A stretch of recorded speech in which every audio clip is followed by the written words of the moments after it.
Hi, welcome back to my channel. ఈరోజు కథ శ్రీకృష్ణ పరిణయం 9వ భాగాన్ని వినేద్దాం. అసలు ఏంట్రా తను లాడ్జ్ అని చెప్పి ఇక్కడికి ఎక్కడికో వచ్చింది. అసలు ఒంటరిగా రావడానికి తనకి ఇంత అయినా సెన్స్ ఉందా? ఏమైనా అయితే ఎవరు రెస్పాన్సిబిలిటీ అని కోపంగా అంటూ ఉంటాడు పార్థు. రే పార్థు, ప్లీజ్ కోపం తెచ్చుకోకురా. తనకి ఇక్కడ ఎవరైనా తెలిసేమో, అందుకే వచ్చిందనుకుంటా. అలా ఎందుకు ఆలోచించావు అని అంటాడు నితిన్. తొక్కలో ఎక్స్ప్లెనేషన్ ఇవ్వకు, ఇప్పటికే నాకు కాలుతుంది అని అంటాడు పార్థు.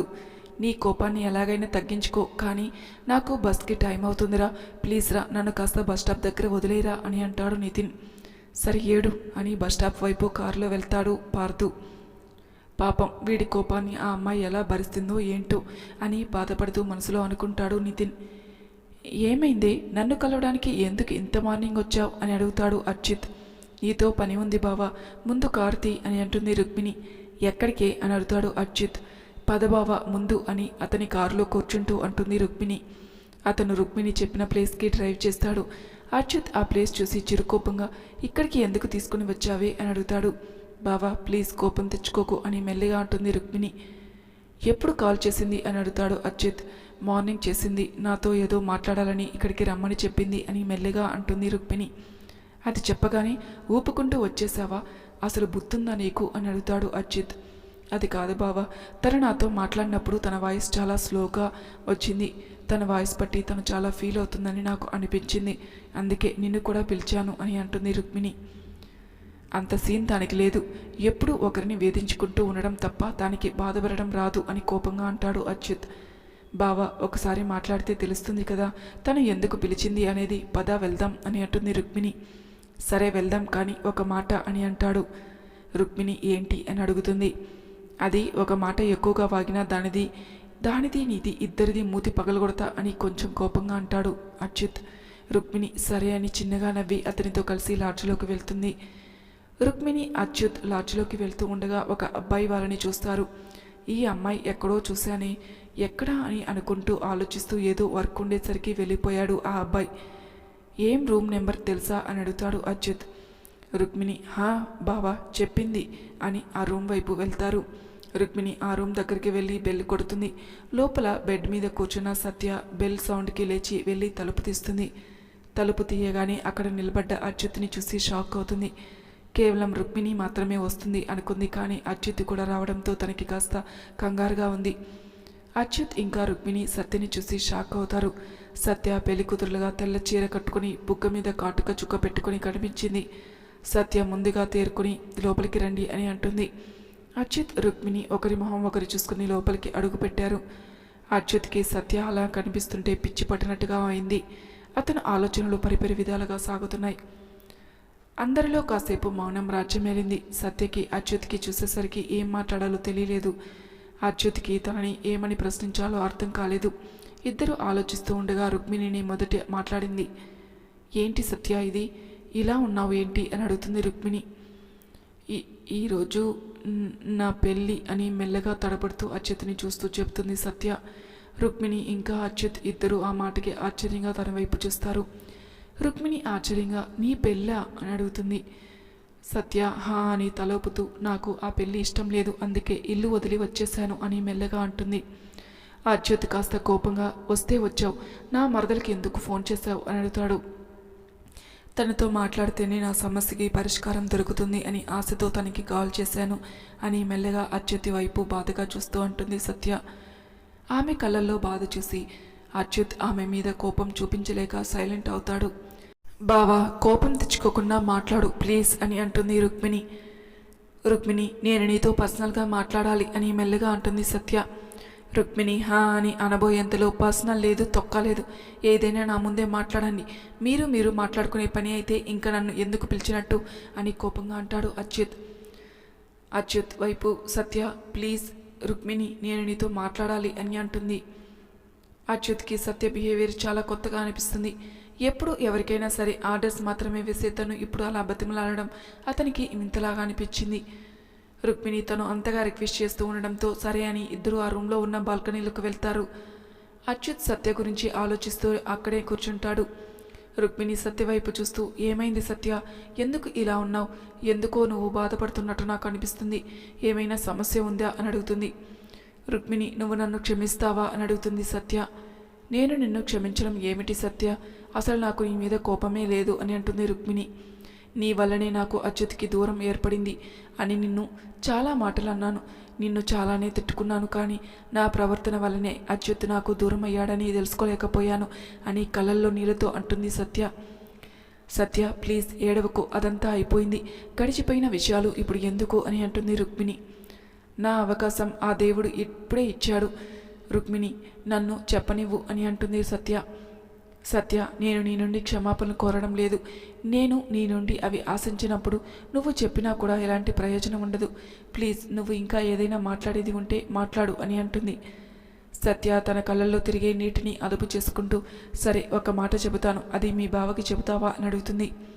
రుక్మిణి ఏంటి అన్నట్టు చూస్తుంది.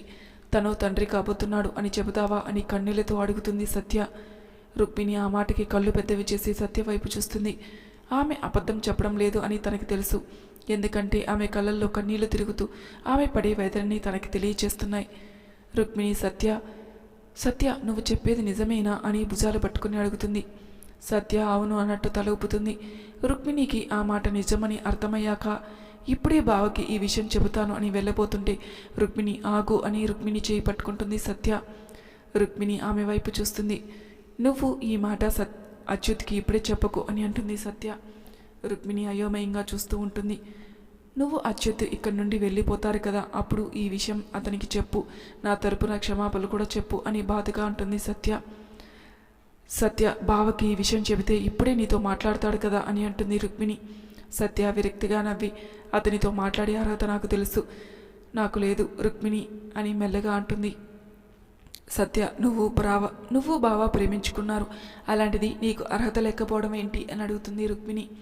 ఆ అర్హత నాకు ఉంటే నీ చేతికి ఉన్న ఉంగరం నా చేతికి ఉండేది రుక్మిణి అని అంటుంది సత్య. రుక్మిణి తన చేతికి ఉన్న ఎంగేజ్మెంట్ రింగ్ చూసుకుని, సత్య ఇది అని ఏదో మాట్లాడేలోపు, వద్దు రుక్మిణి, నువ్వేం నాతో సంజాయిషి చెప్పవలసిన అవసరం లేదు, మీరిద్దరి లైఫ్ మీ ఇష్టం కదా అని అంటుంది సత్య. సత్య, నువ్వు మళ్ళీ మా గురించి తప్పుగా అర్థం చేసుకుంటున్నావు అని అంటుంది రుక్మిణి. లేదు రుక్మిణి, తప్పుగా అర్థం చేసుకోవడం లేదు, నా అచ్యుత్ నిర్ణయానికి విలువ ఇవ్వాలని అనుకుంటున్నాను అంతే అని అంటుంది.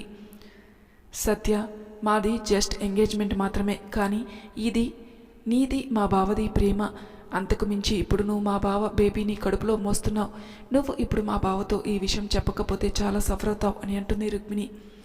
ఆల్రెడీ మీ బావని దూరం చేసుకుని సగం చచ్చిపోయాను, తర్వాత నేను అనుభవించేది చాలా చిన్నదే అవుతుంది అని అంటుంది సత్య. రుక్మిణి ఏదో మాట్లాడలేపో, ఇంకా ఎంతసేపు మీ మాటలు అని గట్టిగా అంటాడు అచ్యుత్. అచ్యుత్ మాట విని సత్య తన కళ్ళల్లో నీళ్లు తుడుచుకుంటే రుక్మిణి అచ్యుత్ విషయం చెప్పాలని బావా అని అంటూ అచ్యుత్ వైపుకి అడుగులు వేస్తుంది. రుక్మిణి ఎక్కడ అతనికి చెబుతుందేమో అని సత్య రుక్మిణి అని పిలుస్తుంటే తనకి కళ్ళు తిరుగుతున్నట్టుగా అనిపించి అక్కడే నిలబడిపోతుంది. అచ్యుత్ రుక్మిణి రావడం చూస్తూనే వెనక ఉన్న సత్యని గమనించి సత్య అని తన దగ్గరికి వెళ్తాడు. రుక్మిణి కూడా సత్య వైపు చూస్తుంది.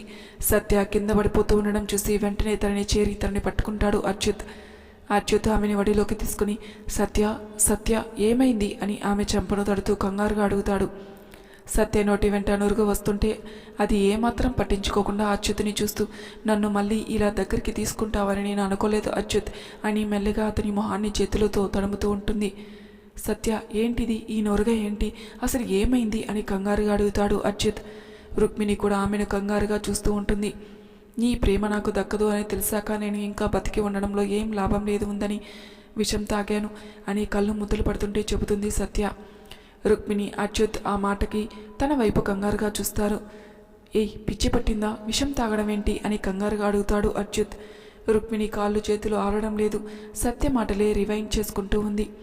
నాకు ఆ పెళ్ళి ఇష్టం లేదు అచ్యుత్, నిన్ను తప్ప నా హస్బెండ్గా ఇంకెవరిని కూడా నేను ఊహించలేను, అందుకే ఈ పని చేశాను. రుక్మిణి నా వల్ల హట్ అయిందని తనకి ఆఖరిసారిగా క్షమాపణలు చెప్పాలని వచ్చాను అని ఒక్కో మాట అంటూ ఉంటుంది సత్య. ఏ మెంటల్ దానా అని కోపంగా తనని చూసి అంటూ రుక్మిణి అంబులెన్స్కి కాల్ చేయి అని గట్టిగా అంటాడు అచ్యుత్.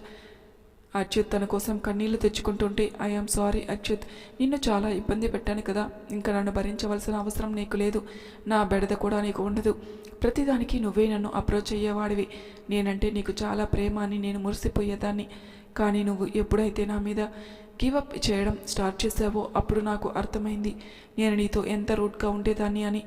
వాటికి అన్నిటికీ ఐఎమ్ సారీ అచ్యుత్ అని ఏడుస్తూ ఉంటుంది.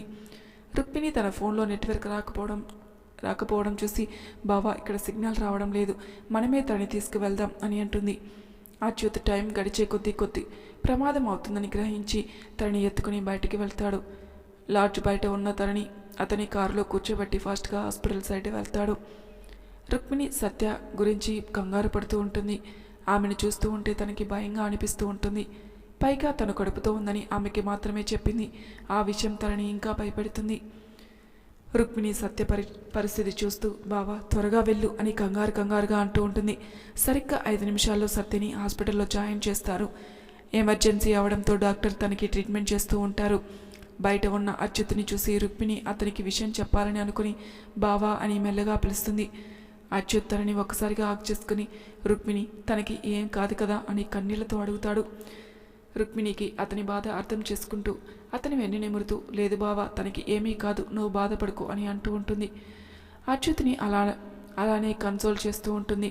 వాళ్ళ అమ్మగారికి హెల్త్ చెకప్ ఉందని హాస్పిటల్కి వచ్చిన మహిమ రుక్మిణి అచ్యుత్ని హగ్ చేసుకోవడం చూస్తుంది. ఆమెకి గోడ అడ్డుగా ఉన్నందువల్ల అచ్యుత్ ఫేస్ సరిగ్గా కనిపించదు, కానీ రుక్మిణి అతనితో అభిమానంగా మాట్లాడడం మాత్రం తెలుస్తూ ఉంటుంది. రుక్మిణి ఏంటి ఇక్కడ ఉంది, ఎవరినో కలుస్తానని చెప్పి ఇక్కడికి వచ్చిందేంటి, అసలు అతను ఎవరు అని అనుకుంటూ వాళ్ళ దగ్గరికి వెళ్ళేది కాస్త వాళ్ళ అమ్మ పిలవడంతో రుక్మిణి వైపు చూస్తూనే అక్కడి నుండి వెళ్ళిపోతుంది. దానికి ఏమైనా పిచ్చా, ఎవరినైనా ఇలాంటి నిర్ణయం తీసుకుంటారా అని బాధగా అడుగుతాడు అచ్యుత్. బావా తను నువ్వు దూరం అవ్వడం వల్ల మాత్రమే ఈ నిర్ణయం తీసుకుందని నేను అనుకోవడం లేదు అని అంటుంది రుక్మిణి. అంటే అని అయోమయంగా రుక్మిణి వైపు చూస్తాడు అచ్యుత్. బావా సత్య కన్సీవ్ అయింది అని మెల్లగా అంటుంది రుక్మిణి. అచ్యుత్ ఆ మాటకి షాక్ అవుతాడు. సత్య తన బేబీకి ఇంకా తనకి నువ్వు దూరం అవుతావని ఈ నిర్ణయం తీసుకుని ఉంటుంది అని అంటుంది రుక్మిణి. తను నిజంగా కన్సీవ్ అయిందా అని అడుగుతాడు అచ్యుత్. రుక్మిణి అవును అన్నట్టు తల ఊపుతుంది. అచ్యుత్ ఆశ్చర్యపోతూ తన ప్రెగ్నెన్సీ గురించి నీకు ఎలా తెలుసు అని అడుగుతాడు. సత్య నాతో పర్సనల్గా మాట్లాడాలి అని అనుకుంది. ఈ విషయమే బావా, తను కన్సీవ్ అయిన విషయం మనం తిరిగి తన నుండి వెళ్ళేటప్పుడు నీకు చెప్పమని చెప్పింది, కానీ తను మనం వెళ్ళాక ఇలా చావాలని అనుకుందని నేను అనుకోలేదు అని అంటుంది రుక్మిణి. అచ్యుత్ ఆ మాటకి నిర్కాంతపోయాడు. డాక్టర్ లోపల తనని ట్రీట్మెంట్ చేస్తూ ఉంటే బాధపడుతూ కూర్చున్నాడు. అతని వల్లే ఈరోజు ఆమెకి ఈ పరిస్థితి వచ్చిందని బాధతో కుమిలిపోతున్నాడు. రుక్మిణి అతని బాధను చూసి ప్లీజ్ బావా కంట్రోల్ యువర్ సెల్ఫ్ అని అంటుంది. మరి తర్వాయి భాగంలో ఏం జరుగుతుందో నెక్స్ట్ ఎపిసోడ్లో తెలుసుకుందాం. అంతవరకు నా ఛానల్ని సబ్స్క్రైబ్ చేయని వాళ్ళు ప్లీజ్ సబ్స్క్రైబ్ చేసుకోండి, లైక్ చేసి షేర్ చేయండి, మీ అభిప్రాయాలు నాకు కామెంట్ రూపంలో తెలియజేయండి. Thank you for listening.